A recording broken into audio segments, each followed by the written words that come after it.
إياك نعبد وإياك نستعين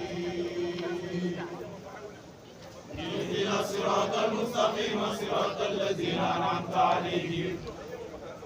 غير المغضوب عليهم ولا الضالين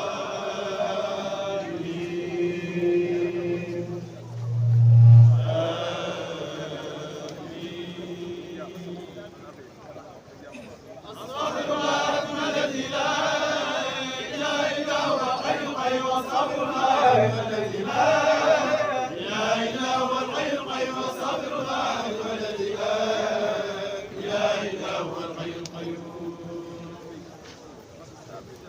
اللهم صل على سيدنا محمد الفاتح لما أغلق والخاتم لما سبق ناصر الحق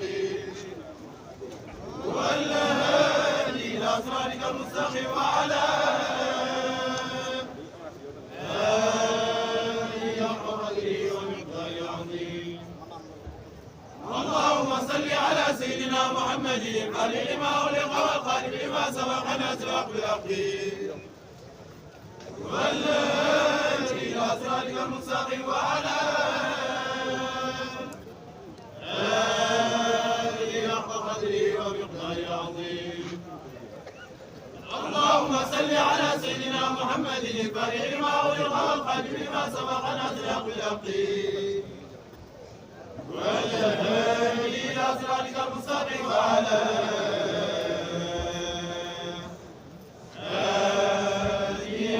قدره ومقداره العظيم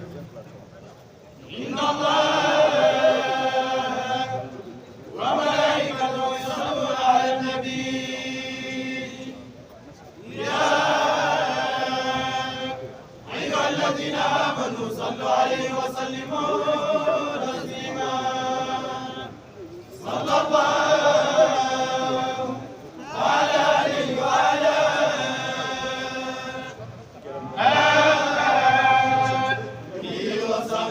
وسلم تسليما سبحان ربك رب العزة عما يصفون وسلام على المرسلين والحمد لله رب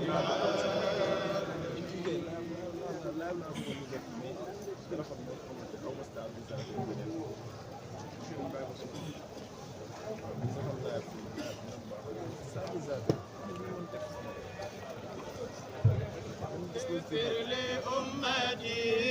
وارحم بأمتي واسترنا واجبرنا ربي الله اغفر لأمتي وارحم بأمتي واسترنا واجبرنا ربي الله اغفر لأمتي وارحم بأمتي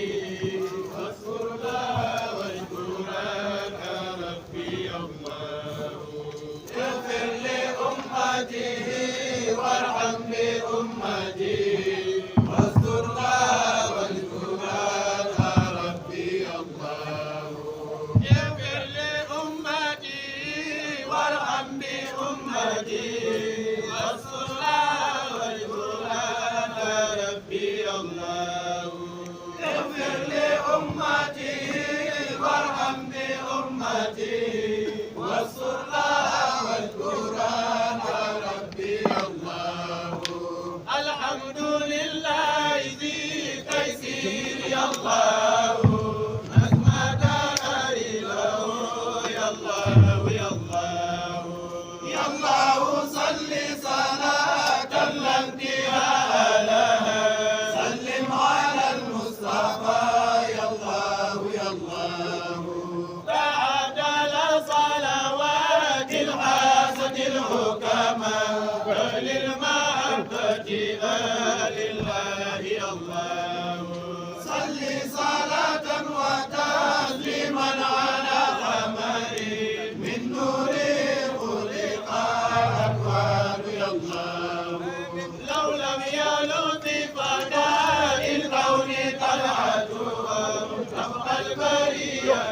في ظلماء الله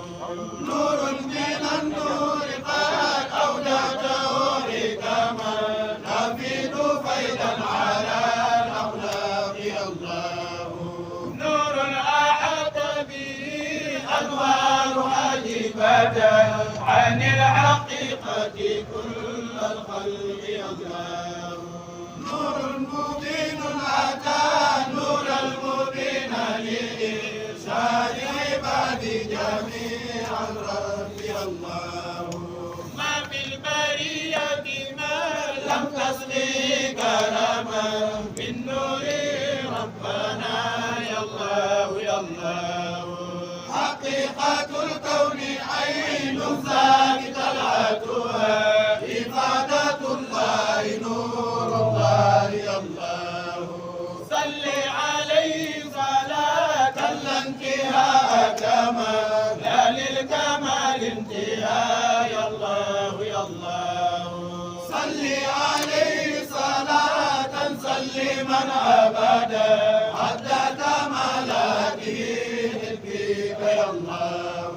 صل عليه صلاة ربي كاملة حتى إحاطة علم الله يا الله اغفر لأمته وارحم بأمته واستر لها واذكر عنها ربي يا الله يا الله رحمن يا رحيم يا مالك القدوس يا مؤمن سلام يا الله يا متكبر يا جبار خالق يا مهيمن البارئ الغفار يا الله عزيز غفار يا ولي مصور يا وهاب رزاق يا فتاح يا الله عليم يا قابض الباسط يا حكم معز يا حافظ رافع يا الله مذل يا عدل يا سميع واسع يا بصير باعث يا لطيف يا الله ربي مقدم مغني يا مؤخر يا غني يا الله يا قدير يا الله متين يا واجد ولي ربي يا حميد يا الله يا علي يا الله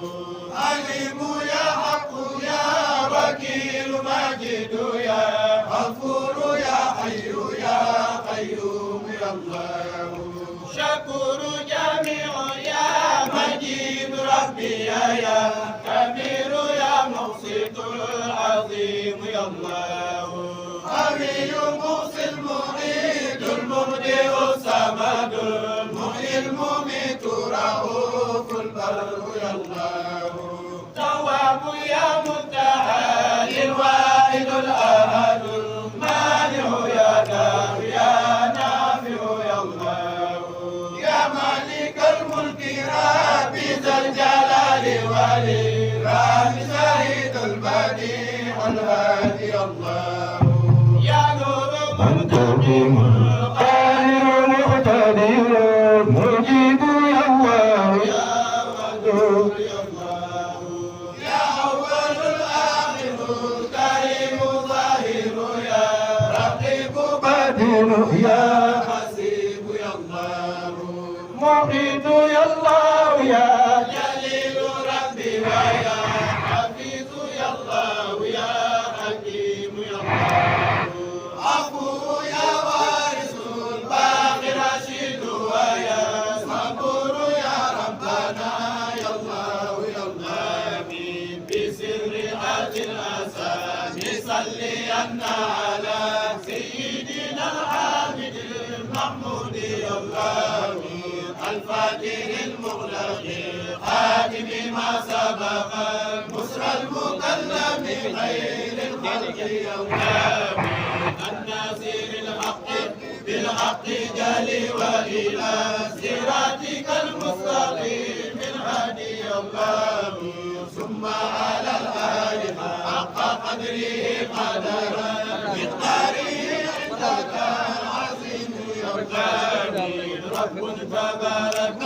أو رب تقدس أو رب تعالى علو ربي الله عبد ذليل فقير خاشع وجيل ذو جزاء آسف آمين إليك مد اليد رجاء مغفرتي هب لي مسامحة يا الله يا الله كما وجه البحر بحر الذنب يا ثقتي وإنني ربي خفت الحرب يا الله وما السفينة ترجى غير رحمتك العظمى العميمة كل الخلق يا الله أشكو إلى الله أجل ليس ينفعها سواك يا ربنا يا الله يا الله هل من مزيل بما قد كان يريده رب العباد عليهم ربي الله ونافذ حاكم فينا إرادته كما يشاء وجل الله يا الله وسميعا والدينا وسلوك ومن قد ولدوا وزوي الإسلام الله جينا بها أبدا جميع الأوال والآفات يا الله صل صلاة بها تقضي لنا أبدا جميع حاجاتنا يا الله يا الله صل صلاة بها ربي تطهرنا من جملة سيئات ربي يا الله صل صلاة بها ربي ترفعنا أعلى من الدرجات ربي يا الله صل صلاة بها ربي تبلغنا أجل أقصى من الغايات يا الله يا الله يا ربي في الخيرات جملتها عند الممات وبعد الفوت يا الله بلغ إلى الشافع العالي أمانتنا صلاتنا معها تسليم يا الله صل وسلم على الهادي سميم كما ترضى ويرضى يا رحمن يا الله صل وسلم على نور المحيط على كل المكون كنز الخلق يا الله صل على رحمتي دارين سيدنا روح الوجود وسر الذات يا الله على المقدم واسجد واقترب كرما صل وسلم سلاما ربي يا الله صل على لوحك المحفوظ أشرف من كل الخلائق يا رحمن يا الله تلك الأمانة تكفي من تكون له مبلغا يا من آمين لا تعلمن لا إله يوم رؤيته فلا يغيبن من يرجوك يا الله من لم يكن يلقاه هذا ينال وجلا هذا الكثير حتى للجاب يا الله آمين وكلنا ربي في كل الأمور فما يكن كذلك يلقى اليسر يا الله صل صلاة بها ربي تعللنا بحوله ربنا يا الله يا الله آمين صل صلاة وتسليما زراعتها على الحبيب وآل الحبيب يا الله صل على البدر ما أما الحديد إلى زيارة الروض يا رحمن يا الله آمين فاجعل إلهي يا ربي قصيدتنا وسيلة للمنى يا الله يا الله أعوذ بالله من خوف الأنام ومن رداء النفس ومن رزق الله آمين ونجني بالقضاء ربي مصبرني على بلائك يا رحمن يا الله آمين موزعني شكر ما أوليتني نعما موزعني شكر ما أوليتني نعما موزعني شكر ما أوليتني نعما جل ثناؤك يا رحمن يا الله آمين لا أحصي ثناء عليك أنت كما ربي على النفس قد أثنيت يا الله فاغفر لنا ولمن من بيننا سبق من جهة الدين أو في الدين يا الله آمين صل على صادق قبل الورى فعلا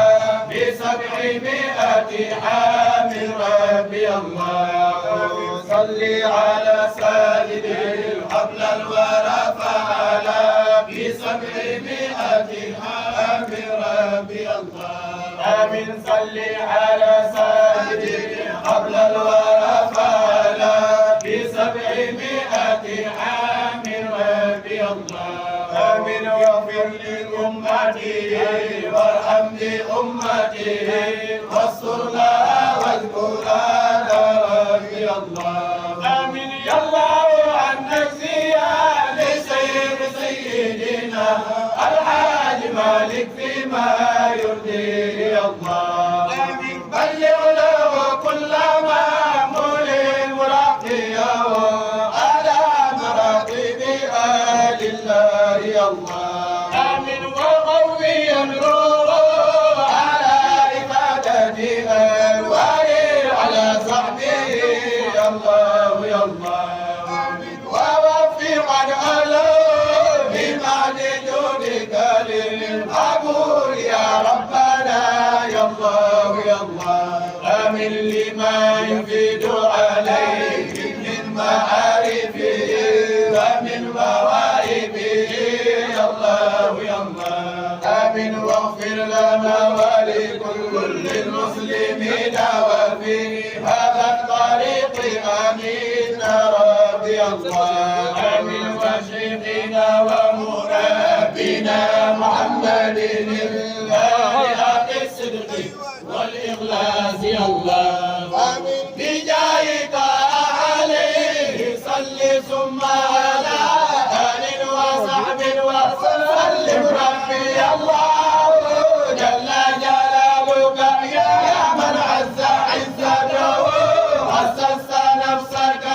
بالعليا يا الله ثم ارجع عن شيخنا رجال قدوتنا شيخ المشايخ يا طوبى لنا السفر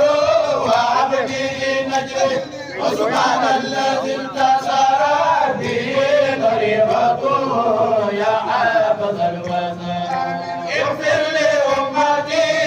وارحم بأمتي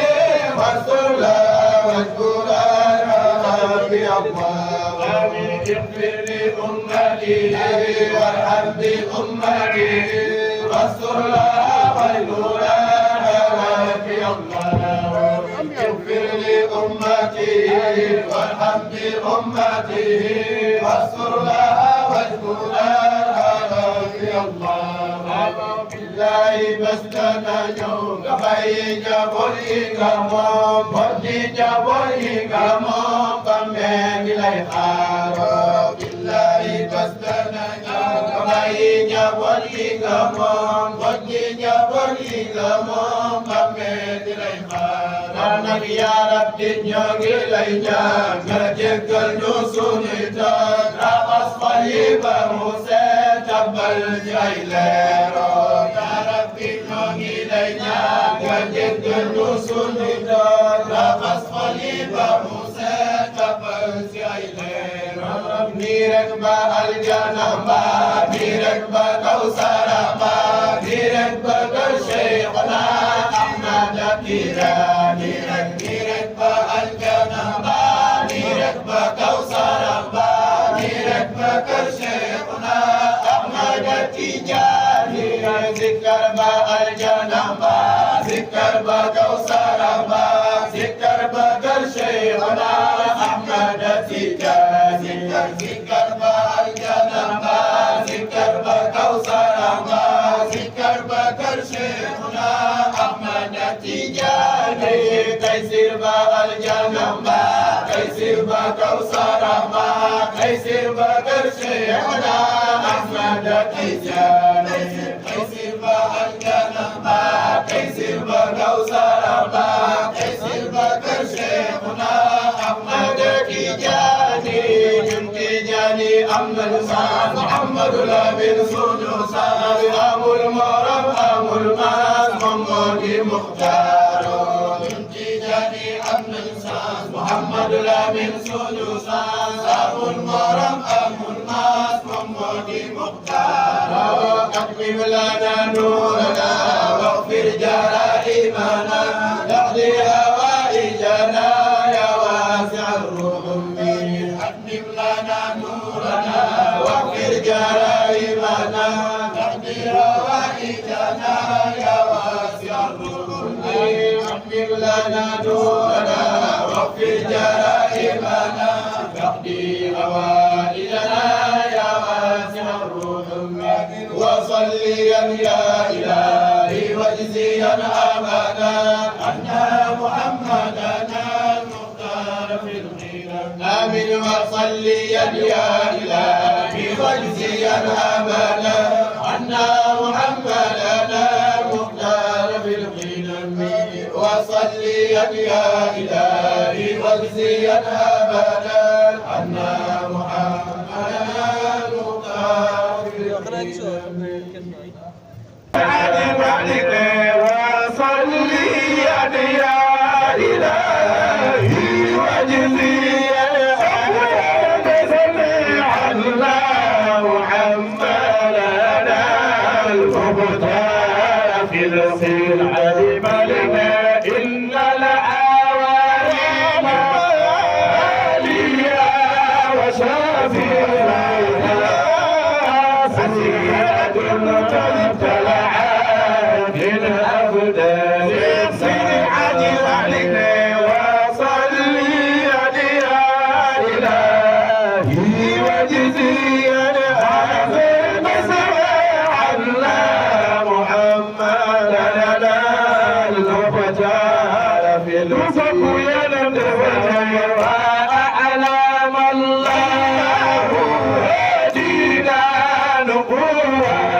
والله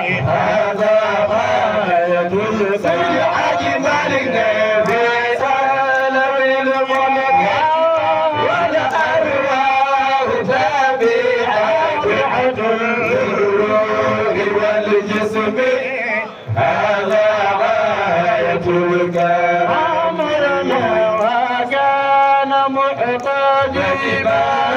بالقبول في وجوب الغيب يسبح الله فيها غير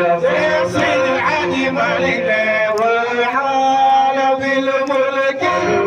والأرواح تابعة للروح والجسم هذا غاية الكرم أمرنا كل حجاب أقام البدر في حفظ في داية مولانا بلا سبب وصليا يا إلهي وجزيا عنا محمدنا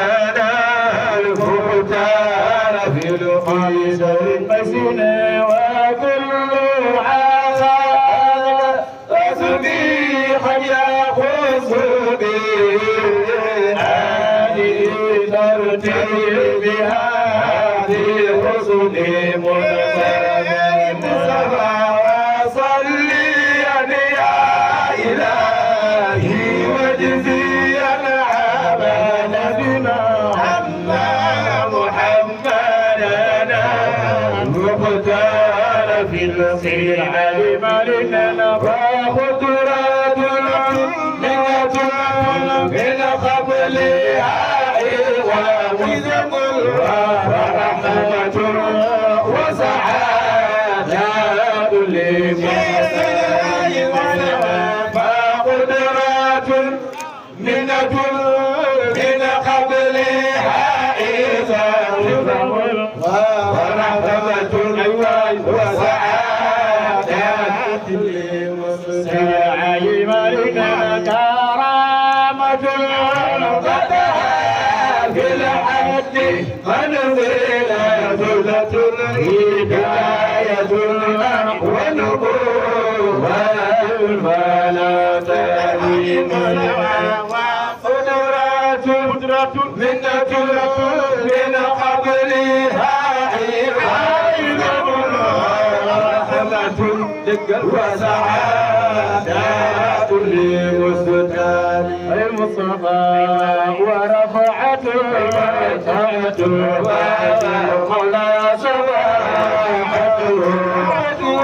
بها التمام لضاء ترتيب بعثة المصطفى وسليا يا إله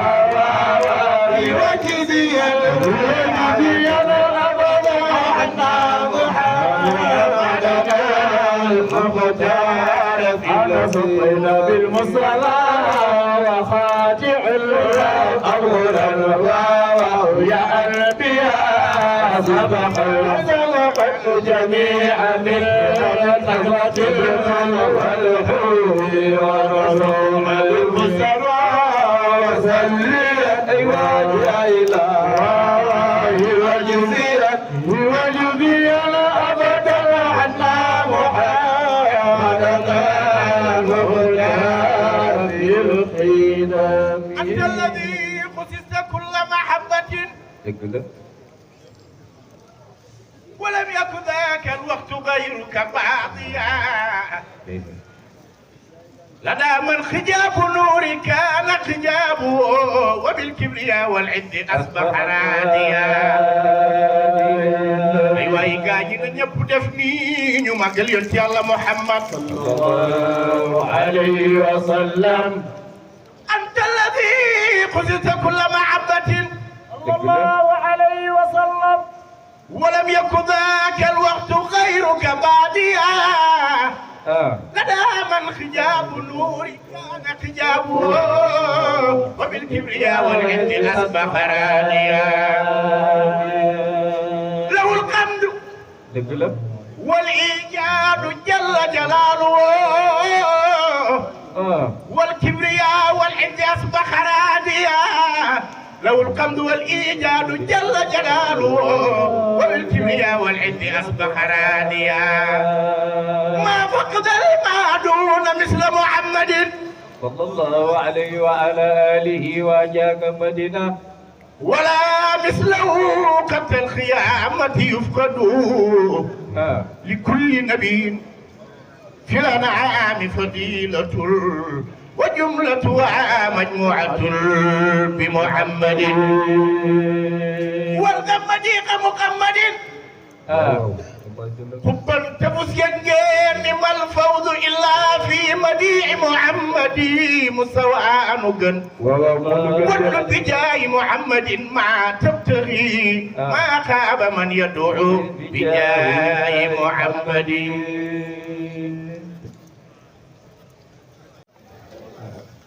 الحمد لله رب العالمين الصلاة والسلام على أشرف الخلق سيدنا محمد صلى الله عليه وسلم وعلى آله وأصحابه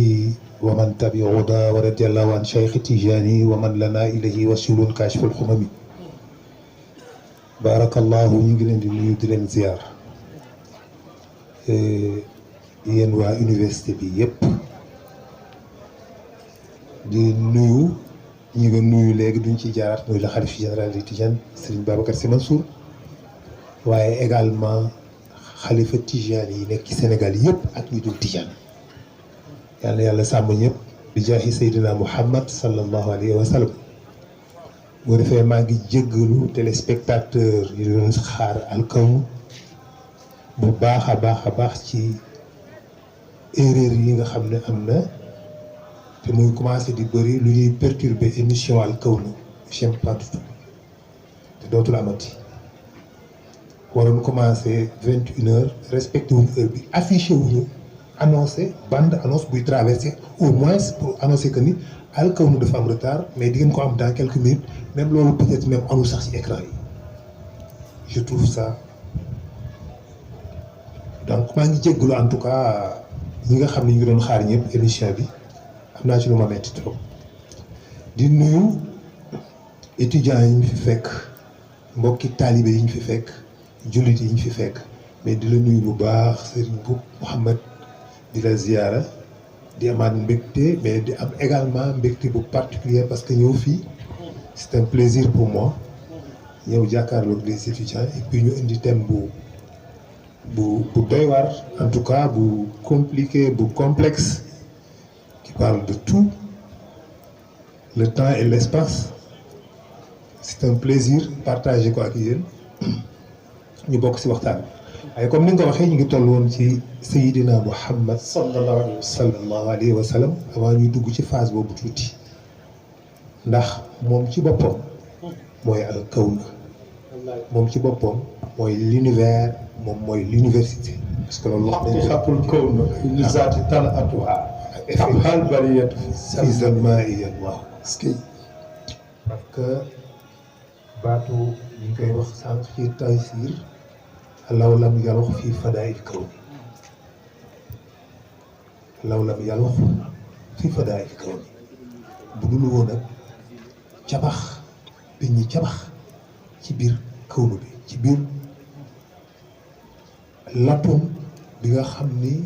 moo créé inflation bi nga xam ni moo créé l'univers parce que dafa am benn particule waxoon naa ko dafa am benn particule bu ñu ci dugal après parce que atome boobu existé na dans un espace qu'on ne peut pas parce qu'on ne pouvait pas parler d'espace parce que l'espace n'existait même pas l'espace elle-même n'existait pas encore donc espace boobu nit mënu ko comprendre tey ñun li ñuy tuddee l'espace mooy tout l'univers tout ce que vous voyez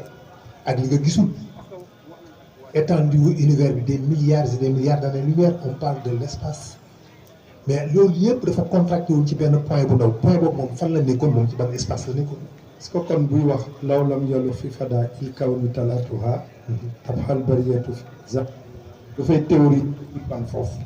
Mais évidemment c'est bien avant le Big Bang parce que. bien avant le Big Bang. Seydi Hadji Malick nous parle bien avant le Big Bang. C'est-à-dire que l'origine même de cette particule moom lañ doon expliquer ci innal awalima aliha wa safilaha ashiatun talahat min afdalin nasami et cetera ci boppu xilaas. est-ce qu'il te parlait de lumière bi nga xam ne moo tukkee ci yàlla te lumière boobu nekkagul Muhammad te ruuxu Muhammad la. sallallahu alayhi wa sallam. mais amagul garaatu Muhammad. amagul garaatu Ahmad. nekkagul Muhammad nekkagul Ahmad mais ruuxam la. xam nga moo tax boo seetloo ci boppu xilaas da ngay gis muy wax mais doo dégg mu tudd Muhammad doo dégg mu tudd Ahmad te moom lay wax. junj rek koy junj parce que existé kañ la nekk Muhammad kañ la nekk Ahmad Muhammad yàggul Ahmad moo ko mag. danaa la turu yonent bi yëpp Ahmad moo ci mag. Haadi moo ci mag Ahmad soog a ñëw Muhammad soog a ñëw. lan la différence tur. Haadi mooy après bi nga xamante ni si ruuxu yonent bi yàlla dugal na ci benn leer. bu ñuy wax bi nga xamante ni si mooy nubuwa. nubuwa du grade comme ni ko ñii di foofu diw borom dafa am nubuwa boo laajee nit ñi borom xam-xam yi ne lan mooy nubuwa. mun ñu la ko expliquer. dañ naan rek mooy ku ñu sol. mais lan lañ ko sol. lan mooy sol ku ñu sol ça ne veut rien dire ku ñu sol. non non effectivement ku ñu dugalal beneen application la ci ruuxam bu koy permettre mu mën a savourer délices yi nekk ci bëgg yàlla. dañ ko dugal ci application ruuxam lu koy permettre mu mën a tàqamtiku yàlla bànneexu yàlla tax mu mën a xam yàlla tax mu mën a bëgg yàlla loolu mooy nubuwa moom lañ dugal ci ruuxu yonent bi. mooy première étape donc bu koy connecté ak la lumière divine. mooy première étape bi koy ci kër bi mu ne. bi ko soobee moom sa borom. ci amal sunu ci la génnee ci leeram leeruk Seydina Muhammad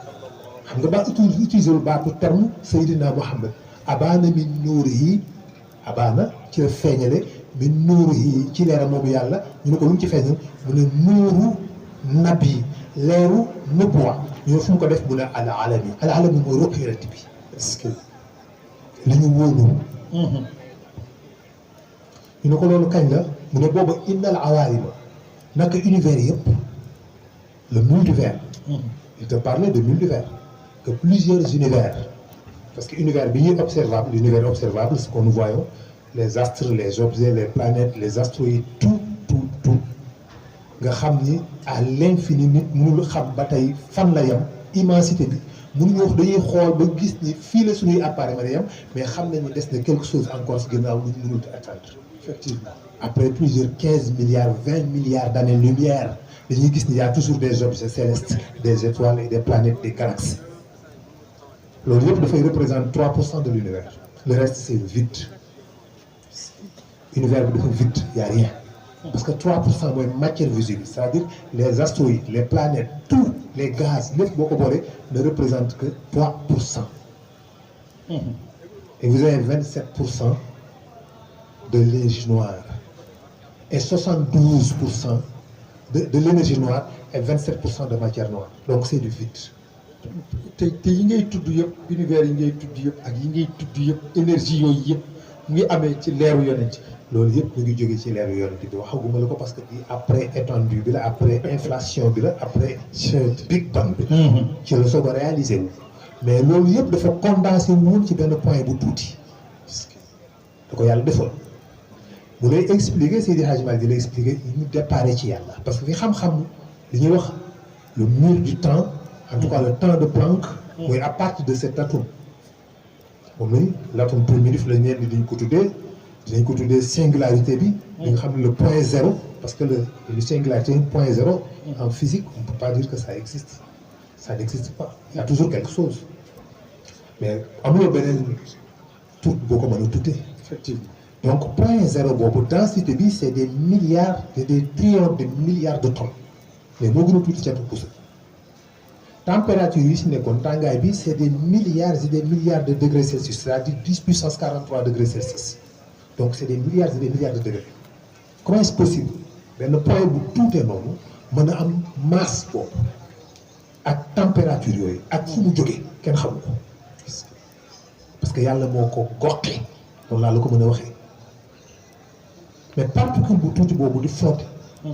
di raf-rafi war a nekk univers bi yëpp condensé wu ci benn point bu tuuti dafa commencé moom di refroidir di fay di sedd nar a fay il faudra que ñu alimenter ko parce que booba y avait ce qu'on appelle les bosons de Zose moo nekkoon si biir atome bu ndaw boobu et que les bosons de Zose bu ñu entrer en collision dañuy annihilé wu parce que amuñu masse. donc avec univers bi commencé di refroidir di seddat ñu xam ne buñ ko bàyyee day sedd ñu ne noo kon foog ñu indi beneen particule buy permettre les bosons de Zose ñu am masse comme ça bu ñu entrer en collision bàyyi un résidu ce qui fera les quarks yàlla ni kon leeru yonent bi demal moo tax Seydi Hadji Malick ni law la ma yàlla yaa ngi soo comprendre léegi bu ñu loolu nag dugal gi ñu dugal leeru yonent bi ci atome bu ndaw boobu nee na kon univers bi dafay delluwaat ci lëndëm mooy obscurité boobu mooy fay bu mu naroon fayaat tabaxal bariyati fii zalma i yàlla dafa doon delluwaat ci lëndëm da doon fay ba Higgs mi ngi moom moo wax ni effectivement forcément am na beneen particule bu ñëw boo xam ne dafa ñëw après boo xam ne moo permettre les bosons de Zose d'acquérir des masses bi suñ demee seen laboratoire bi dans le CERN ndax recherche yi entre en collision des particules am foofu ay accélérateur de particules boobu apparaître ce boson de Higgs ñu tuddee ko boson de Higgs ñoom ñenn ñu tuddee ko la particule de Dieu parce que daal noonu ko mën a tuddee ko lii daal yàlla moo ko indi def ko ci quoi parce que forcément loolu am parce que bu amul du fay moom la Seydi Hadji Malick di la tuddee noonu ñu besoin boobu la ñu tuddee ko Higgs si boppam moom muy waxoon ne forcément particule boobu am na moom bu ñëwee moo permettre les bosons de Zose ñu am masse et bu ñu entrer en collision dañuy bàyyi un résidu de quark ce qu'on appelle le champ de Higgs et c'est les quarks maintenant c'est des particules yu ndaw dafa am ay quark charmé quark lourd quark yi dañuy lié à 3 pour former ay protons léegi quark yu oyof yi former ñoom tamit à 3 pour former des électrons léegi proton bi day attirer benn électron si gravité mu former benn atome d'hydrogène vous avez maintenant une atome d'hydrogène yàlla foofu la commencé nag création bi di toog inflation bi ñëw après 300 000 ans mu am ay nuages de gaz d'hydrogène déjà juste après 300 000 ans rek am nañu ay gaz léegi nag gaz yi parle avec la gravité muy condenser les masses de gaz ci benn point ci benn axe mu commencé di dajaloo gravité bi di exercer benn force ci kaw muy am ay frottement entre les particules di am ay frottement ba si ak ñu entrer en collision créer benn fusion thermonucléaire ce qu'on appelle la fusion thermonucléaire des étoiles léegi maintenant l'hydrogène dafay commencer di fusionner en 4 pour former l'hélium c'est pourquoi on parle de l'hélium 4 parce qu'il y a 4 protons sur noyau hélium bi puis dérive le carbone, l'azote, l'oxygène, le néon, le soufre, le sodium, le magnésium, le zinc, le fer, le nickel, et ainsi de suite, fusion après fusion après fusion ba univers bi créé wu moo tax Seydi Hadji Malick di la expliquer nag bien avant tout ça ni création bi la leer googu ni mu doon ñëwee mu ne xuyuunul arwaaxi min nuuril hudan ba jasad fa innahul jinsu axlaa gis nga mahdinul sutumi mooy l'horizon supérieur moom la ko tuddee mahdinul sutumi mooy mbellum cosaan yi nee na lu ruuxu yonent bi la waaye déggoo mu ne Muhammad déggoo mu ne Ahmad parce que yooyu amagul macha allah j'ai comme l'impression que xilaas les scientifiques dañ ko war a tiim mais évidemment wa axlama allahu haadina gis nga ñu soog ko tuddee haadi yi parce que léegi jot na lumière boobu di nubuwa tàqamti ko ne mën na xam yàlla moom ruux gi léegi mën na nekk guide moo tax yaa yoon Seydi Hadji Malick soo ko tuddee haadi mais tuddewu ko Muhammad tuddewu ko Ahmad wa axlama allahu xamal na ko moom yàlla ñu ne lu ko xamal mu ne kan la ko xamal mu ne haadina suñu guide est-ce que nubuwa ñu ne ko loolu kañ la mu ne booba fekk na wa aadamu bayna nafsi wa nasami wa aadamu fekk na baaba ruuxu aadama ak nafsam la ñuy accouplé pas ban jëmmu jëm non kenn imaginer gul jëmmu ban parce que ban existé gul parce que l'univers elle-même existé gul la matière elle-même n'existé gul y a pas d'étoile y a pas de planète y a absolument rien y a que le rien le néant absolu mu ne ruuxu ci aadama ak nafs bi la ñuy fabriqué. ñu ko soog a associé ñoom ñaari ci ku ñu ànd parce que nafs dafay enveloppé ruux. nafs dafay enveloppé ruux. moo tax mu ne wax la ma allahu haadina nubuwwatu wa kaana adamu bayna nafsi wa nasimi. xuyumu larwaax yooyu nag ruux yooyu yëpp ñu ne ko ruux yi fu ñu juddoo mu ne ñoom ñëpp min nuuril hudan ba jasad ñu ngi jógee ci ruuxu yonent bi alhaadi moom nga xam ne mooy le guide ndax fa innahu jinsu axla ndax moom mooy l'horizon supérieur. te moom mooy mahdunul sutumi moom yonent bi mooy mbellum cosaan yi mooy source yi mais jusqu'à présent neewul Muhammad neewul Ahmad parce que existé wul. fett leer bi rek lay existé. fett leer bi rek lay mu ne bu doon existence am dañuy toskare ci lëndëmu ñàkk existé. exactement l'existence du am il n'y aura pas d'existence. c'est moo tax yonent bi rek moo existé leneen existé wul. quand on parle de Seydina Mohamed yonent bi li ma bul imaginer Mohamed ibnu Abdallah bi nga comprendre. mais ruux le vivant liy dund li nga xam ni moom la yàlla defar mu nekk ruux am ay capacité mën a xalaat mën a savourer ay plaisir mën a savourer ay délices mën a mer mën a kontaan mën a triste mën a am naqar ainsi de suite sentiment yu bëri yooyu nga xam nit am na ko la peur colère tout ça ruux moo ko mën a inventé moo ko mën a xam. un robot boo ko créé xamul colère ak contentement. du am yëg-yëg. amul benn bànneex xamul plaisir xamul naqar xamul triste day dem nii rek mais ruux moo mën loolu ruux boobu nag la yàlla bi ko defee nag ruux yeneen boobu nag soo ko commencé tawaaf bi muy tawaaf mu nekk benn sàbbaal bu ñuy sàbbaal yàlla ci ay univers yoo xam ne univers bii existé bu ci yeneen univers d'espace dans l'espace mu nekk fa pendant des milliers et des milliers d'années di sant yàlla di sant yàlla di sàbbaal yàlla di sant yàlla ba yàlla tuddi ko Ahmad mooy ki gën a sant mu soog a turu Ahmad bi soog a ñëw waaye xam nga nee naa la Haadi moo ko mag effectivement turu Ahmad soog a étape bu nekk ni mu fay tudd. waaw kay moo tax yow si xayma bi mu tëjee page boobu parce que dafa gis ni fii je perds du temps parce que li may waxal amul ñu ko mën a comprendre mu tëj page bi daal dinaa wax li ñu mën a comprendre Mouhamadou Nourou Abdallahi Saybata Achim parce que loolu la ñu mën a comprendre ñu naa tëj page bi rek wax li ñu mën a comprendre parce que je vois que je perds du temps et puis am na ay priorité yeneen yu gën a si boo déggee ñu lay wax ñetti téeméeri buntu xam-xam yi Seydi Hadji Malick ni maa ngi nii di ko yóbbaale parce que aw ma ku ma ci waxal parce que waxuma la ku mu ko jàngal ku mu ci waxal ku mu ci communiquer amul loolu moo gën a metti ci àddina dëgg la mooy connaissance yu bëri te amuloo koo ko partagé day effondré wu sa kaw ngay wax ak ñoo xam ni mais yaa Oustaz Seydi Hadji Malick xam-xam loolu xam-xam boobu xam-xam bu jàng bu doon jàng la amul temps ci dundam bu doon dund 50 000 ans mënul jàng loolu mënul xam loolu donc dañ la koy yenkewal noonu la wolof di waxee ilham dañ la koy injecté sa ruux bien avant ta naissance c'est-à-dire kii bi mu ngi fi source bi nga xam da ngay dégg xam nga téere boo jàng rek xam-xamu jàmbur nit a bind téere ba dëgg la Serigne Cheikh nee na bi dënn yi feesee ba tuuru ci la téere yi judd Ali ibn Abi Talib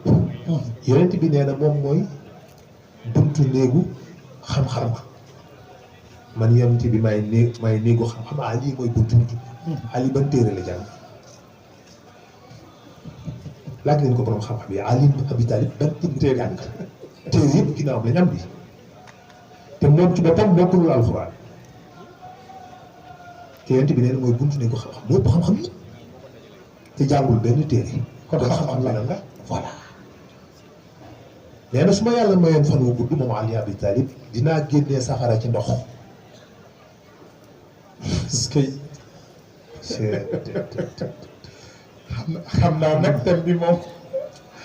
ak thème bi nga xam ni gaa ngi lay topp nag ci YouTube bi bu baax a baax a baax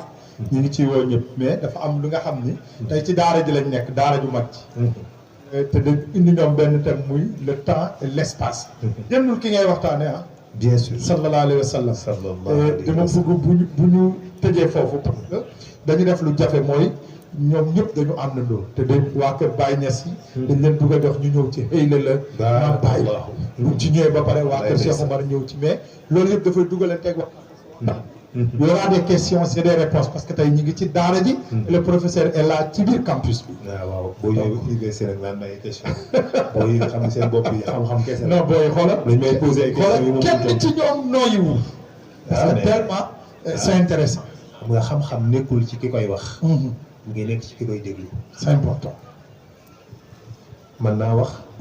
nga dégg ci loo xam ni man mi koy wax dégguma ko ci dëgg la amal une capacité de comprendre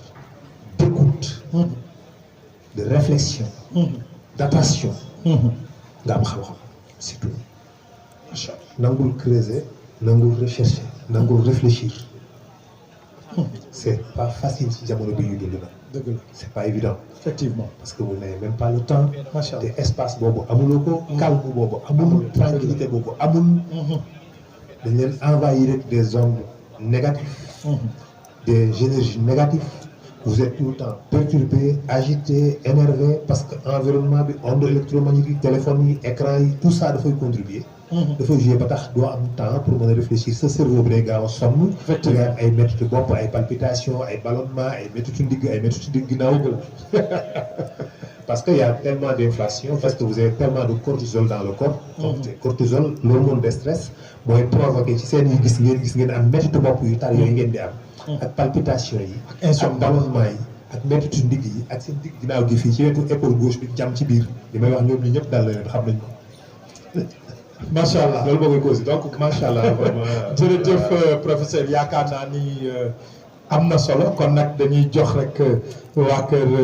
maam Baye Niass yi ànd ak waa kër maam Khalifa Niass yi ñu ñëw ci zikaru laa ilaha illallah boobu ñu ñëw nag dugg ci thème bi muy temps et l'espace waaye nag alkawni bi dafay continuer incha allah jeudi bii di ñëw parce que fii mu toll ñu koy toppaat incha allah bismillah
la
إلا الله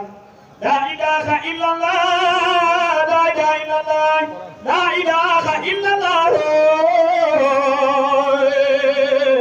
لا إله إلا الله لا إله إلا الله لا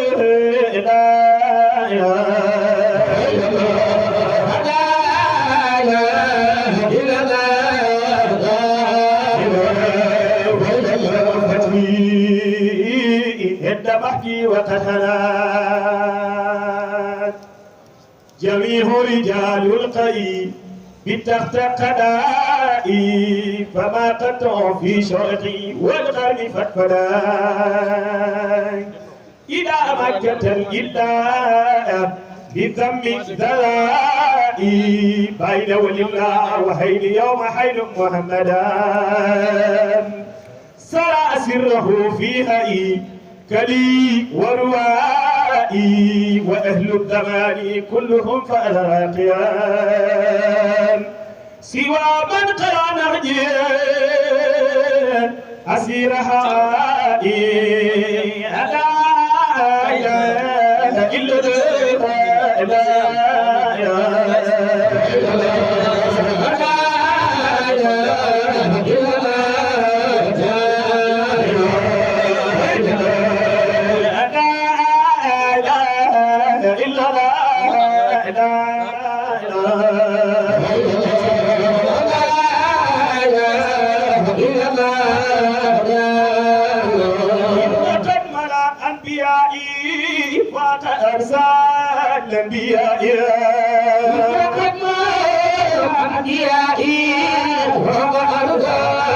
الأنبياء إن قدم الأنبياء فات أرسال الأنبياء إن قدم الأنبياء فات أرسال الأنبياء خلص السر والثناء سقص سدين واهتداء إن قدم الأنبياء فات أرسال الأنبياء جنة القلب امتدائي لملاذي وثرائي إن قدم الأنبياء فات أرسال الأنبياء دائما فيك ودادي وذكاري وفرحي أم قلبي تعلوتي وذفيري وبكائي إن قدم الأنبياء فات أرسال الأنبياء وحديدي واحتراقي في ثبائنا ومسائنا إن قدم الأنبياء فات أرسال الأنبياء طيف خيالي من حبيبي حين رأي أهل في القلب مكانا مستهيلا لسوائها إن قدم الأنبياء فات أرسال الأنبياء طول من دون مكاني وحياتي من دمائها إن قدم الأنبياء فات أرسال الأنبياء ينقضيها مسوائي وهو حمدي سوائي إن قدم الأنبياء فات أرسال الأنبياء لا إله إلا الله لا إله إلا الله لا إله إلا الله لا إله إلا الله لا إله إلا الله لا إله إلا الله لا إله إلا الله لا إله إلا الله لا إله إلا الله لا إله إلا الله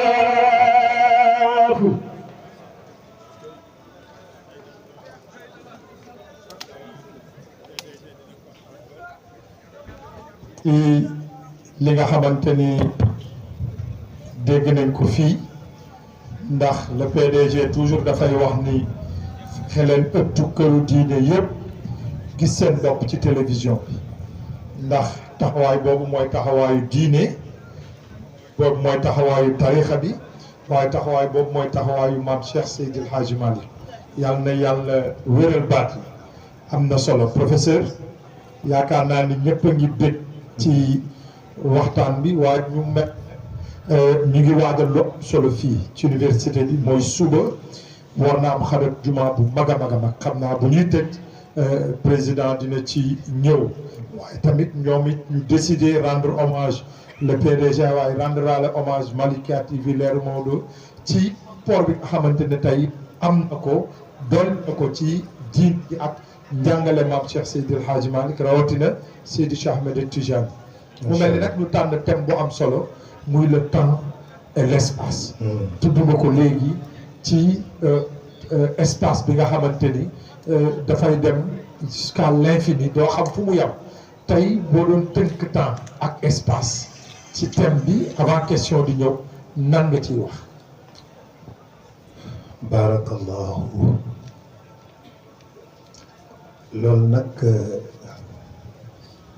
le temps macha allah maa ngi bég lool ci abiyat yi wallaahi ci bokku taalibe yi wallaahi xam naa am na seen benn abiyat boo xam ne moom ni may def moom che tabixatu ridi biman taqi safi biman tafi batihi abqi biha muhawale ndeysaan بما تقي بديه بآل محمد قد كان خير مرسلين قبل الوجود الأول ولم يكن من جندلين لأصلنا المؤثرين يبدو خير بخلقه وخلقه سوى إله في ملك أو مرسلين ما شاء الله بارك الله ñi Cheikh nampatal ñëpp seen làmmiñ dafay ëmb leer moo tax bu ñu zikkaree rek dugg na xol dëgg la ñooñu ñëpp njabootu Cheikh lañu ñu ngi ci kontaan bu baax a baax a baax barakallah le temps et l'espace bu ñu doon wax l'espace peut-être mën nañ ko décrire que ni c'est que vous voyez l'espace fii ba fële fii ba ci weer wi fii ba ci Andromède en tout cas tout ça c'est l'espace elle est réelle elle est palpable mais le temps mooy problème est-ce que le temps est une succession d'événements la lii xew après lii xew après lii xew daaw ba ren démb ba tey ñu ne temps parce que gis nañ ni da ngay judd nekk xale màgg dëgër màgget ñu ne kon le temps da ngaa subir le temps donc y a une conséquence boo xamante ni si li ñuy foog ni temps moo tax nit di màgget alors que ce n'est pas une question de temps moo tax nit di màgget mais ay événements la ay réactions chimiques la yuy provoqué loolu ndax au fur et à mesure les ARN di couper mooy tax nit di màgget à chaque fois mu am une division cellulaire ARN bi dañ koy dagg c'est-à-dire l'ADN bi daf koy couper ci ñaari points yi ce qui fait que ni nit ki di màgget loolu moo tax nit di màgget si bu ñu mënoon arrêter processus boobu nit du màgget âge bi nga am moom ngay maintenir éternellement 10 000 ans ni ngay mel il suffit juste pour ñu mën a arrêter loolu point mais pratiquement c'est impossible parce que yàlla moo ci dëxañ ñoo xam ni nit noonu lay fonctionner qu'est-ce que c'est que le temps elle est relative si ñun ñi nga xam ne dañuy dund sur la planète Terre dañuy considérer le temps démb ba tey alors que pour yéen ñi nekk sur la planète Terre boo demee sur Mercure journée bi mu ngi tolloog 58 jours sur mooy benn journée sur Mercure boo demee sur Vénus benn journée sur Vénus mu ngi tolloog 224 jours sur la planète Terre boo demee sur Mars benn journée mi ngi nekk 23 heures au lieu de 24 heures par rapport avec la Terre mais boo demee sur Jupiter vous avez 58 minutes moins de 10 minutes 10 minutes journée bi noonu la gaawee comme 10 minutes astafurlah excuse-moi 10 heures de temps 10 heures de temps mu def benn tour ñëwaat parce que à cause de sa vitesse de rotation donc ça dépend ñun li ñuy tuddee journée mooy temps de rotation bi suuf si di tourner sur elle une vitesse de 16 000 km/s bu tourné boo def benn rotation bi dellu si waat nga daal di tuddee loolu benn journée daal di le temps s'écoule mais est-ce que réellement le temps s'écoule? C'est ça là. On te dit que l'écoulement du temps est une illusion. Une illusion boo xam nous sommes tous convaincus que il y a un temps qui s'écoule. Mais il n'y a pas de temps. Le temps est figé. Amul passé, amul présent, amul futur. Tout est déjà là. Le passé est là. L'instant présent est là. Le futur est aussi mu ngi sa kanam. C'est pourquoi Einstein ne la il y a un flux de présent. Un flux de présent mooy yow ngay déplacé wu dans l'espace et dans le temps. bu fekkoon nit ki dafa jël benn train yéeg ci train bi départ Dakar day nekk Dakar day gis Dakar di gis Dakar di gis kër yi ba génn ko dugg Rufisque ba génn Rufisque dem Thiès ba romb Thiès ainsi de suite nit ki dundam en réalité noonu la mel ce n'est pas que temps bi mooy écoulé moom mooy défilé wu moom mooy déplacé wu dans l'espace et dans le temps ce n'est pas que temps bi mooy écoulé wu mais yow sa bopp yaay dox c'est pourquoi il parle de flux de présent da ngay nekk présent fii nekk présent fii nekk présent fii y a que des présents des moments où tu es là après nga ñëw fii après nga ñëw fii une succession d'événements et ce n'est pas un écoulement que le temps s'écoule c'est une illusion. Le temps dafa am benn nekkul lu réel lu ñu mën a tenir parce que en fonction de qui de où fan nga nekk ban position ban planète le fait que bu nit ki di déplacer wu vitesse lumière le temps dootul agir ci moom par exemple le paradoxe des jumeaux daf koy expliquer. boo jëloon ñaari jumeaux yoo xamante ni si ñoo tawloo juddoondoo am ñaar 20 ans nga jël kenn ku dugal ko ci benn navette spatiale mu déplacé wu vitesse presque 300 000 kilomètres secondes à peu près mu def 2 ans moom ci biir navette bi di voyage yi defaat 2 ans dellu si muy 4 ans ci moom bu ñëwee day fekk jumeau bi am 40 ans moom mu am 22 ans. da koy fekk mu màgget am 40 ans moom mu am 22 ans parce que moom instant bi muy déplacé à cette vitesse temps bi amatul ci moom benn emprise amatul ci moom impact moo tax moom 2 ans lay duré ci moom mais fii duré na fi 40 ans mais ci moom ni mu contré 2 ans la parce que le temps day commencé di écouler wu day dilaté wu c'est pourquoi on parle de dilatement de l'espace et du temps le temps se dilate l'espace se dilate boo déplacé à une vitesse de 300 000 km/s le temps se dilate. Espace bi limite parce que l'espace se contracte et dafay contracter di def ay dilatation dafay def ay vagues c'est ce qui crée même d'ailleurs les ondes gravitationnelles parce que la gravité dafay provoquer ay ondes yoo xam ni c'est l'ondulation de l'espace dafa mel ni benn tissu bu vaste nga teg ci les planètes le soleil la terre la lune ñuy flotter ci kaw benn darab bu ñu tàllal par exemple bu ñu jëloon benn darab ñu tàllal ko bu kan ñu téye fii nga jël benn balle sànni ko ci digg bi foofu day courbé day wàcc day diis ndax diisaay bi c'est ce qu'on appelle la courbure de l'espace donc boo tegee fii boo sànnee beneen boule boobu forcément day dem ci creux boobu buñ amoo boobu créé moo tax la planète reste autour du soleil ce n'est pas parce que l'attraction du soleil mooy fixer moo maintenir la terre autour du soleil mais la courbure de l'espace bi nga xam ne lourdeur manche soleil bi provoqué na ko léegi nag ñuy déplacé woon dafay provoquer ay ondes c'est pourquoi Einstein prévoit que ni mën nañu peut-être même déplacer wu à des vitesses supraluminiques des vitesses supérieures à la lumière parce que nit xam nañu vitesse lumière dara mënu ko dépasser nit xamul vitesse bu supérieure la vitesse lumière 300 000 km/s c'est incroyable c'est inimaginable muy déplacé wu 300 000 km/s loolu nit xamul vitesse bu toll noonu mais daf ni bu ñu utiliser la contraction de l'espace la dilatation de l'espace mën nañu créer ay vitesses yoo xam ne dafay supérieure la vitesse lumière c'est ce qu'on appelle les vitesses supraluminiques bu boobaa il faut que ñu am ay énergie incroyable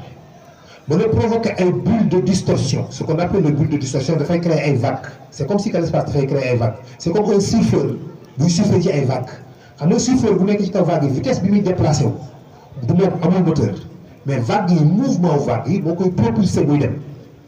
donc mouvement vague yi nga xam ne espace bi moom lay provoquer boo mënee créer benn bulle de distorsion avec des énergies mën nañu permettre ñuy gis kaw espace bi di déplacer à des vitesses supérieures à la vitesse lumière c'est pourquoi il est possible de déplacer n'est-ce pas nga déplacer wu ci kii bu toll noonu donc bu boobaa temps bi dootul amati ci yow benn impact yow léegi da ngay supérieur le temps kon le temps n'existe pas parce que boo demoon tey jii Mercure Vénus mu ngi toog jant bi fenk di nga toog 242 jours waa Terre jant bi soog a soog plus de 200 jours ngay toog foofu waa Terre ñoom dañ def 200 jours yow jant bi soog a soog mais jant bi day ralentir ndànk du dem léegi loolu da nga koy compter benn journée est-ce que loolu c'est le temps kon yow temps bi nga am illusion c'est faux c'est pareil parce que bu suuf si changé woon vitesse am par exemple di ralentir léegi au lieu que mu def 16 000 ou 15 000 kilomètres seconde mais par exemple muy def 5 000 kilomètres seconde yéex léegi ñun journée bi dootul nekkati 24 heures mais mën na nekkati 50 heures est-ce que léegi bu boobaa da ngay considérer ni ki am une semaine nga ne ko une semaine nga amagu at yi day changé dootul tollooti. un an dootul nekkati un an dootul nekkati 12 mois mën na nekk 50 mois muy nekk un an nga compter temps boobu kon temps boobu c'est faux c'est pareil c'est pas de vrai temps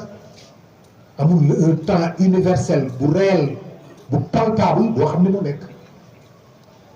ce qui le prouve mooy la superposition des particules xam nga dafa am ay phénomènes yu doy waar yoo xam ne jusqu'à présent c'est des théories hein, excuse-moi le chat de Schrödinger c'est juste une théorie philosophique si vous voulez bien en tout cas une expérience philosophique quantique une expérience quantique que ni le chat bu fekkee ne dafa dugal par exemple mousse bi pour parler de la superposition des particules nekk fii nekk fële parce que benn particule gis nañu mën a nekk ci deux positions yu bokkul ce qui est incroyable benn électron boo koy observer boo ko gisee nii amul position l'électron bu nekkee si benn autour ci nekk si benn di tourner ci benn proton amul position initiale position exacte boo mën di fii la électron bi toll amul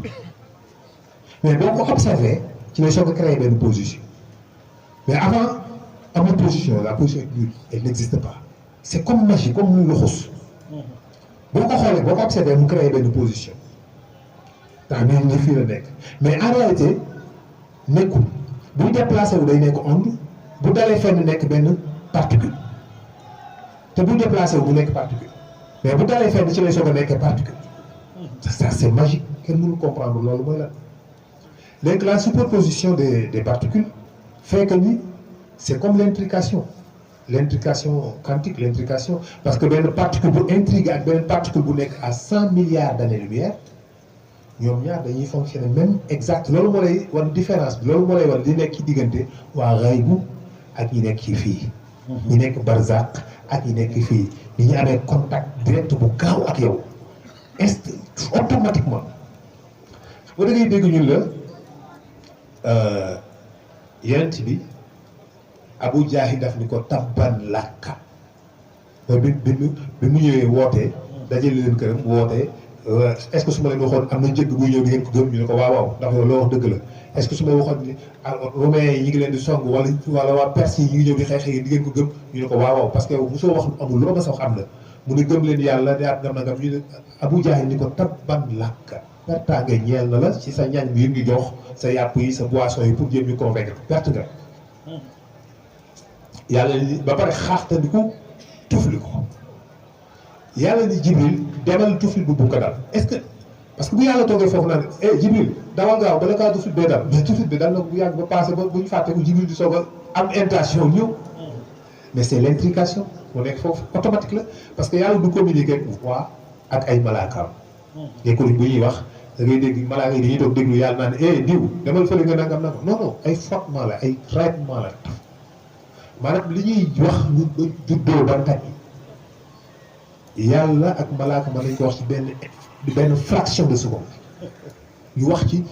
milliards kaamil mën nañ koo jàng ci benn fraction de seconde benn rayonnement bu gaaw lay doon mu nekk. Parce que distance en réalité il y a une distance mais les distances n'existent pas parce qu'il y a une intrication. C'est pourquoi Einstein disait que il y a une connexion mystique noonu la ko tuddee mystique le terme mystique l'utiliser une connexion mystique dans tout l'univers parce que lépp intrigué particule yu nekk fii ak particule yu nekk fële donc boo suivre particule bi nekk fii benn action benn particule bi nekk 100 milliards d'années-lumière automatiquement day ànd ak moom ci même réaction yi def ko te amul benn lien amul benn lu nekk seen diggante y a rien elles sont tout simplement intriguées c'est incroyable ça amul benn vitesse supraluminique bu mën a transporter l'information à cet instant pour jëlee information ci particule bi yóbbu ci benn particule bu nekk à 100 milliards d'années-lumière c'est impossible mais qu'est-ce que c'est que ça lan moo taawu loolu lan moo ci nekk ba intrication boobu mën a nekk entre ces deux particules la présence de Dieu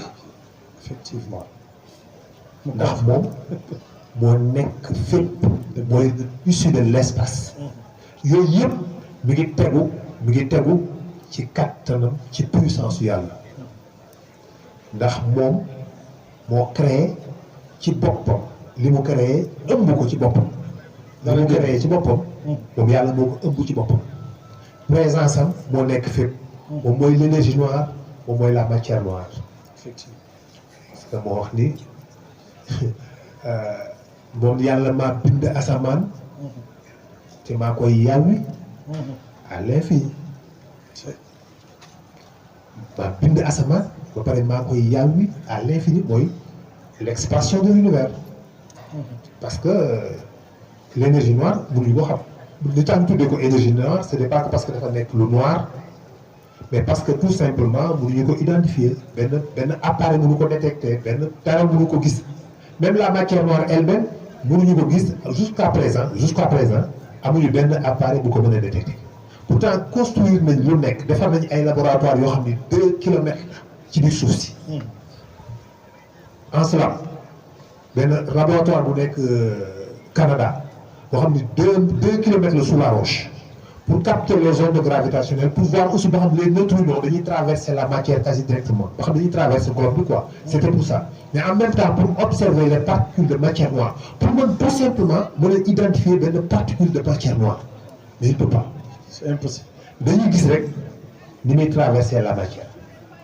on sait que ne am na lu traverser la matière lu ñu xamul lu mu doon ñu tuddee ko matière noire te pourtant am na une masse de 20 à 1000 protons lu am masse de 20 à 1000 protons ba pare di traverser la matière quasi directement comme des neutrinos c'est impossible logiquement quoi scientifiquement c'est impossible parce que lu am masse mënul traverser la matière les électrons wala les neutrinos ñooy traverser la matière parce qu'ils n'ont pas de masse mais la matière noire am na 20 à 1000 protons donc c'est incroyable ça qu'est-ce que ça le temps est une illusion moo tax bu nit ñi nekkee aljanna du ñu vieillir parce que du am loolu nga xam ne mooy am ci ñoom Thibaut Damour moom la wax ni la réalité existe la vraie réalité existe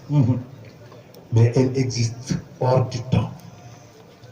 machallah la réalité existe dans un espace-temps qui s'écoule pas là où le temps ne s'écoule pas là où le temps ne s'écoule pas fan la ca fa yàlla nekk ala kulli xaal dara génn ko macha allah yaakaar naa ni am na solo te mi ngi guddi te li mu wax ci espace bi dégg ngeen ko mooy li nga xamante ni moom la ñuy gis ba fu suñu bët mën a yam wala fi nga xamante ni scientifiquement foofu la ñu mën a yam mais nag le temps mu ne c'est une illusion mu ne y a un flux de présent yaakaar naa ni y aura des questions ici yoo xam ni sëñ Abou maa ngi lay ziar bu baax a baax Diallo di kontaan ci sa teewaay teelu ma rek moom dafay topp émission yi dafay encourager ñi nga xam ne ñoo nekk ci Malikia TV leeru Maodo muy Abou Diallo yaakaar naa ni te may dugal nag sama gars yi waa kër maam Cheikh Seydi Hadji Malick ñu jàngal ñu tuuti rek ay am daax en attendant ñi nga xamante ni ñoom ñoo war a laaj ñu jël rek ñaar ci jigéen ñi ñaar ci góor ñi bu amee rek ñu jox leen ñu poser des questions ndax wax dëgg yàlla li muy waxtaan c'est intéressant te bëgguñu rek mu wax ko nii dem s'il y a des questions ñu laaj ko bu ko defee mu tontu ci ñu soog a dem ci jox nag responsable yi nga xam ni ñooy organiser ñu ñëw ci organisation suba bi. demain mën na changer wala peut-être modifier le temps. nit mënul changer ci temps bi dara et moom mën na ko vivre autrement ba ressentir l'existence du temps c'est-à-dire de sentir l'écoulement du temps en tout cas le temps parce que nit problème de conscience la est-ce que tu es conscient excusez-moi ma téléphone bi mooy conscience bi nga am sur les événements mooy tax nga yëg le temps xam nga Einstein bi ko laajee la relativité daf ni mooy nga teg sa baaraam ci benn marmite bu tàng juste une minute day mel ni une heure de temps. beneen bi bu ne wala nga toog ndaw soo bëgg ngeen di waxtaan une heure de temps day mel ni une minute et c'est ça la relativité donc ça veut dire que ni mi ngi dépendre ci yow mi nga dundee le temps dara mën na dund une minute mu mel ni yow boo dundoon un siècle ni muy mel ci yow une minute moom mel ko ci moom parce que moom ni muy savourer le temps ni mu koy dundee ni mu koy yëgee chaque seconde pay da koy yëg da koy dund da koy vivre gis nga nit bu teewloo concentré wu ku teewlu dëggantaan day gis ni temps bi day yéex boo teewloo dëgg moo tax booy déglu pendule montre mu def tic tac tic tac boo ci concentré bu yàgg da ngay jékki gis ni léegi tic tac bi day yéex dana tic tac tic parce que le temps ni conscience bu profond bi nga ci am dafay tax ba day temps bi day mel luy dilaté day commencé di yéex. Professeur, dans un match de foot, qui dure 90 minutes, si une équipe a été menée, le temps est trop rapide ci ñoom. yow bi nga xamante ni da nga mëne. temps bi day gudd ci yow donc mu ngi noonu xam nga tey jii da ngay si benn rab boo xam ne dafa espérance de vie bu gàtt. pour yow dundam gi amul temps wu def dara quoi. la mouche par exemple je crois que su ma juumul 5 jours la. espérance de vie bu weñ 5 jours la wala 3 jours quelque chose comme ça. yow ti ñu que ne mais juróomi fan mais muus daal weñ daal moo gàtt fan juróomi fan lan la si mën a dund mais juróomi fan yooyu mën na mel ni ci moom juróomi siècle xam nga nit dina gént 1 an ci biir benn gént te pourtant gént bi passé wul 1 heure de temps effectivement mais yow ngay gént 10 ans ci biir gént bi ngay gént gis nga nekk après nga màgg ci biir gént nga dund lu yàgg ci biir gént bi te pourtant ci biir koy gént réellement quelques minutes la durée mais ci biir gént gi dund nga ay at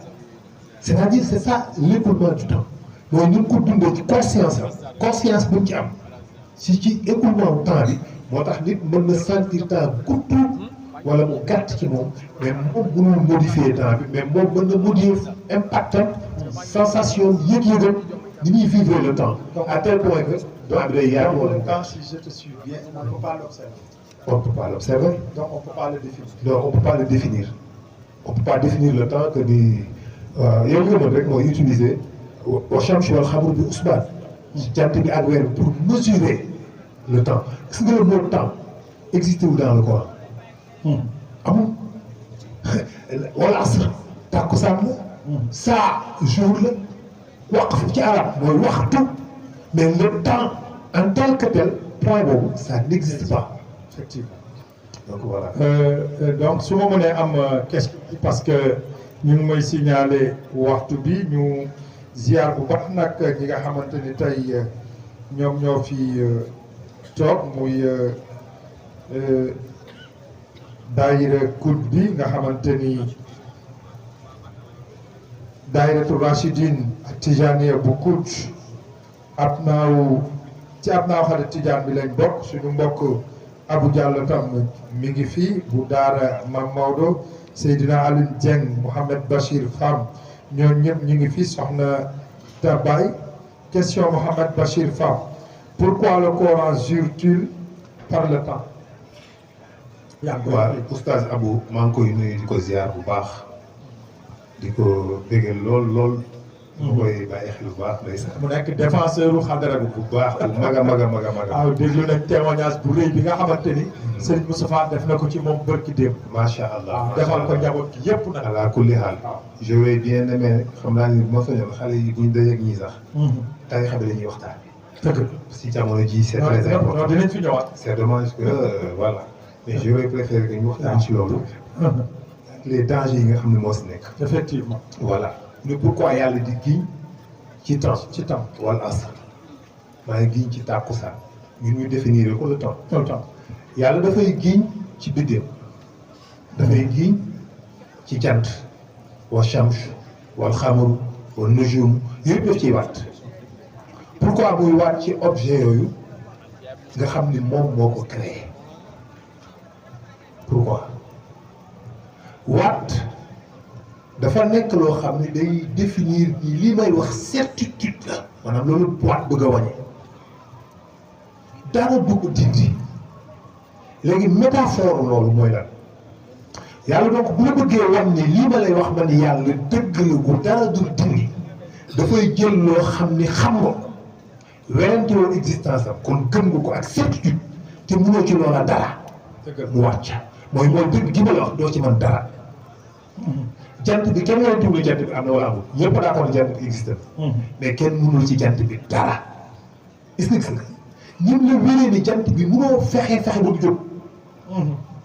na la wér ni yàlla da la bëgg a wax ne sama kàddu yi mooy la wax na la wér ni noonu la moo gën a dëgërloo ni ma wéree ni ñëpp xam nañu jant bi mu ngi nii te àdduna bépp bu ñu àndoon mu ñëw fexe ba empêcher jant bi mu fenk yàlla mu ne loolu ñëpp la leere na la leere ni lii ma lay wax noonu la nekk xàqul yaqin moo tax muy jiit ci wa shamsu wala biddéew wala weer wala jant wala temps parce que tàkkusaan gi day am kenn mënul tere tàkkusaan la dëgg kenn mënut a fexe ba tàkkusaan ba ala kulli haal day am donc yow moo tax yàlla di giñ ci boppam wala ci objet yi wala ci créé xam nga création. tey question bi dafa am lu muy junj. mu ne dans la sourate Al Asr. et pourquoi il le nomme Asr qui signifie le début du soir dans le temps. waaye parce que dañuy wax naan am na benn poésie benn poème buy wax naan au crépuscule le souvenir des passés la nuit les rêves et l'aube l'avenir donc ñetti temps yooyu dafa am ay signes tàkkusaan dafay wane journée bu jeex mooy temps bi journée bi écoulé na dafa am benn sentiment de tristesse buy am boori tàkkusaan am na bërëb yoo xam ne boo fa nekkee bu 5 heures 6 heures yu jot jant bi so da ngay sentir da nga triste mais mënoo xam tristesse bi lan moo ko causé en réalité soo jant bi la li jant bi di so boo commencé di rougeâtre nga gis ni journée bi jàll na jeex na nga toog gis ni tu peux rien faire mënoo changer dara da ngay subiraat la même chose demain yow ndekki añ reer seetaan télé tëdd nelaw bu subaa nga ñëwaat répété waat la même chose jant bi continuer di fenk di so continuer di fenk di so ngay màgg di jàkkaarloog àdduna gis jamono yi développé di évoluer événement yi di xew di passé te mënoo ci dara. mais professeur est-ce que fii yàlla nekkul di giñ ci au lieu de takkusaanu jour mais takkusaanu jamono. mais évidemment xam nga boo gisee ñu koy firé le temps parce que bu la neexee nga firé ko le temps bi ñuy wax au vrai temps l'écoulement du temps c'est-à-dire man nga ko jëlee à cause de l'écoulement du temps wala boog à cause de jamono ni muy doxee yi xew passé jàll nga ñëwee tëkku bis bu la yàlla jàppee boo ko defee ba nga yàgg koo fekk yàgg koo dégg dara xewul finalement tu te dis que mais y a rien yàgg nañu fi menacé ci yàlla boo ko defee bu la yàlla jàppee yow ñii def lii nga gis ni depuis junni at ñi ngi dem dund dara y a rien rien ne se passe da ngay dem ba mujj gi da ngay deew bu ndaw da ngay dootoo gëm loolu ko parce que tu vois que ne amul benn sens mu ne ko à cause de loolu nit day sànq dégg nga parce que da ngay dem ba mujj gi nga gis ni mais ay menaces yoo xam ni y a rien il se passe rien du tout donc bu toog bis bu yàlla kii yow li boo defee lii yàlla mën na laa teg boo defee nga yàgg koo def dara jotul nga yàgg def lu la neex dara fekku la ci nga yàgg def lu bon dara dalu la ci da ngay dem ba mujj gi da ngay boyal ci loolu da ngay mujj dootoo gëm ni yii daal am na benn sens. bu ko defee nag nga sànq ko. macha allah yaakaar naa ne damay jël benn question parce que ñu ngi may signaler nit ñi waxtu bi jeex na te question coordonnatrice bi la muy soxna Dabaye ñu ziar ko bu baax. patrie selon des moments. évidemment chaque moment. suñ ko déggulee pour nit ñi pourquoi les 5 prières sont-elles réparties selon les moments précis de la journée? chaque instant chaque moment chaque heure ci journée bi koy dund am na benn impact biologique spirituel et psychologique ci yow chaque instant. effectivement am na benn impact psychologique boo xam ne suba teel moo la koy jox. peut-être même doo ci conscient da ngay yeewu suba teel bi matinée bi am na nu muy mel sa journée tu te sens bien matinée bi am na noo koy yeewoo journée bi frustré wu nga frustré wu mën na lu tàkkusaan gi di mel nga triste am na lu tàkkusaan gi mel nga bëgg boo demee clair de lune bu amee guddi nga nekk ci benn village boo xam ne amul lumière nga dégg gis xale yi di daw di fo weer bi génn di nit da ngay am benn excitation buy am ci nit ñi dañuy am envie jóg défoulé wu moo tax Badar boo gisee gars yi amoon benn xadar parce que dafa fekkoon fi période Badar la weeru teel jóg si kaw moment yi dafay bëri ay rêve parfois nit ñi dañuy am tendance bëgg a jóg génn defee affaire parce que yooyu dafa am jeexit ci nafsu nit ci bokkam ci comportement moment yooyu nag nga ciy sujjootal yàlla ci la am yoo xam ne ci waxtu woowu nga ciy sujjootal yàlla naan subhaana rabbiyal a'laa mooy tax mu mën a dindi li mu bëgg a dindi ci sa ruux mën a def li mu bëgg a dolli ci sa ruux ba tax nga nekk nit ku stable nit ku am sakina nit ku lucide parce que julli moo la koy def effectivement moo tax yàlla la julli dafay dalal xol zikr dafay dalal xol tudd yàlla dafay def nit am tawféex mooy ñi nga xam ne dañu am ay carence spirituelle si je peux dire ñi nga xam ni seen ruux day réclamer leneen plus que li bakkan bi joxe parce que li la mën a satisfaire ci àdduna li la bakkan mën a jox bariwul bakkan dafa am fu mu yem tey jii monde bi ñuy dund ñëpp a ngi jàmbat te ñëpp a am lépp pourquoi ñëpp a am lépp da ngay gis kuy jàmbat gaare otoom taal ventilateur am jàkkaarloog écran plat yor ñeenti téeméer ci poosam du jàmbat laa c'est quoi son problème te ji bu yàlla xëyoon daal di xaru di ngeen gis ay xaru yu woon foogul woon di ngeen gis koo xam ne danaa non mais diw oto bu rafet bi kër bu rafet bis bu ne ngeen gis ko donc am na parce que am na leneen lu mu manqué loo xam ne xamul lan la premièrement xamu ko te mënu ko satisfaire bu mu am bu dolliwaatam dina rey boppam jënd ay yeneen oto yeneen kër yeneen costume rafet changer bu ko neexee mais ça change rien du tout day gis ne toujours y a rien yaa ko benn vide ak benn tristesse ak benn angoisse boo xam ne xamul cause bi nan la alors que cause bi mooy que ruuxam dundul te dafa xiif dafa lompoñ mais bakkanam fees bakkanam bu reggee day réclamer plus parce que bakkan li ko mën a regg nekkul ci planète Terre àlaxira la macha allah sooy tudd waxtu yooyu nga xamante ni yaa ngi koy tudd léegi 5 prières nga xam nañ ko répartir dans la journée nga tudd waxtu yu important ñu am ci ñuy tudd yàlla ñuy sàbbal yàlla ci moment boobu yaa ngi may renvoyé ci wasifa bi ñuy def le matin ak wasifa bi ñuy def lever bi ak coucher bi mais du pour tey xam nga def naa waxoon naa fii nii leen le matin moment boobu suuf lu jant bi di génn cañeer yi première particule yi jant di feeñ mu am benn vent bu froid am ay azote 3 beaucoup d' azote 3 les azote 3 dafa xaw a raar mais moment yooyu day bëri nga toog ci respirer ko boole ko astaghfirullah azim allazi la ilaha illa huwa hayy ak allahumma salli wa sallim ala ayni rahmati rabbaniyati wal yaqutati mutahaqiqati haidati bi markazil fawmi wal maani Allahu akbar loolu dinañ ci ñëw xam naa am na beneen question comment les deux différents espaces peuvent influencer le développement des hommes qui dépend d'un processus biologique interne sur l'exemple que vous donniez sur les jumeaux. Je crois que je ne comprends pas bien.